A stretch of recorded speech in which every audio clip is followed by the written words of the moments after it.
नमस्ते, प्रणाम, मैं अवसर गौलिया। तो दोस्तों आप लोगों के बीच में पॉवर स्टार पवन सिंह का एक गाना आने वाला था। गाना का टाइटल था एक पीस माल। दोस्तों ये सॉन्ग जो कि शादी लगन पे होने वाला था, बरियाती मैटर पे।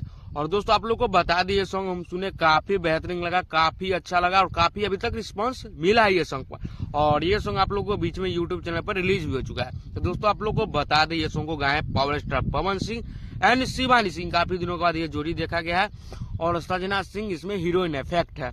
और आप लोग को बता दें, पवन सिंह का जब भी गाना आता है तो प्रियांशु सिंह का म्यूजिक रहता है। तो ये सॉन्ग में म्यूजिक प्रियांशु सिंह का है। और ये सॉन्ग आशुतोष तिवारी जी लिखे, काफी बेहतरीन सॉन्ग, अक्सर आशुतोष तिवारी जी के लिखा हुआ पवन सिंह गाते हैं। और आप लोग को बता दें, ये सॉन्ग रिलीज हो चुका है। वो चैनल का नाम बीईडी इंटरटेनमेंट स्टूडियो, वही स्टूडियो चैनल पे रिलीज हो चुका है। आप लोग को बीच में ये सॉन्ग एक पीस माल, जो कि काफी बेहतरीन ये सॉन्ग बनाया गया है। और पुराना म्यूजिक टाइप कुछ मिल रहा है, पवन सिंह का पुराना कुछ गाना पे मिल रहा है। तो दोस्तों ये सॉन्ग तो काफी अच्छा हम सुने, काफी प्यारा बनाया गया है।